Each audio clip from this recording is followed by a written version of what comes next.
everyone, hope you all are doing well. So recently I recreated one of the most iconic look of Deepika Padukone from Om Shanti Om. Hope you will like it. So don't further delay, let's jump into my brand new makeup video. First স্কিনটাকে prep করে নিয়ে একটা primer use করে নিলাম and dark স্পটের জন্য আমি এলেগালের একটা orange corrector use করেছি এন্ড ফর মাই বেস আমি দুইটা ফাউন্ডেশন একসাথে ইউজ করেছি W7 and Flormar. It gives very dewy and very lightweight skin like finish. On camera my base is looking very heavy to be honest, but সামনাসামনি কিন্তু মোটেও এমন ছিল না। আপনারা যারা একদম লাইটওয়েট একটা বেস চাচ্ছেন তারা কিন্তু এই ফাউন্ডেশন দুটো ইউজ করতে পারেন, like no makeup look.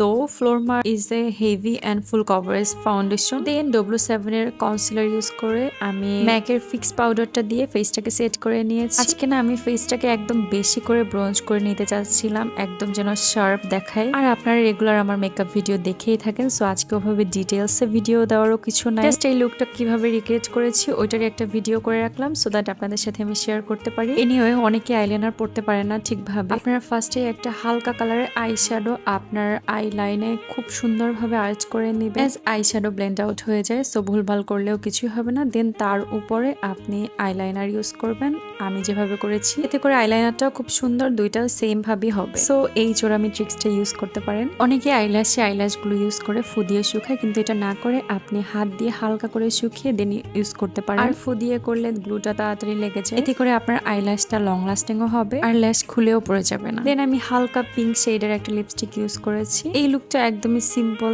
And no makeup look টাইপের। নো মেকআপ লুকে কিন্তু একদম আই সুদিং লাগে। বাই দ্য ওয়ে কথা বলতে বলতে আমার মেকআপও কিন্তু ডান। আমি হালকা একটু টাচ আপ করে নিলাম লাস্টে। দেন আমি একটু জুয়েলারি ক্যারি করে নিলাম and finally it's time for styling. Guys, see my ঢং, এত নখরা করতে পারি আমি। এই নখরা দেখে তো আমার নিজেরই হাসি পাচ্ছে। এনিওয়ে অনেকে আমাকে এই ভিডিওর যে রিলসটা শেয়ার করেছি সেটাতে অনেক বেশি লাভ দিয়েছেন। I am just blessed to have you guys. যদিও এটা জাস্ট রিক্রিয়েটিভ লুক, অন্য কোনো কিছু না। অ্যাজ এ মেকআপ আর্টিস্ট আমার এই লুকটা করার অনেক বেশি ইচ্ছে ছিল। আর কোনো লুক রিক্রিয়েট দেখতে চাইলে আমাকে অবশ্যই জানাবেন। আর বেশি বেশি আমার থেকে ভিডিও পেতে লাইক কমেন্ট শেয়ার করে ফেলবেন। That's all for today. Bye bye.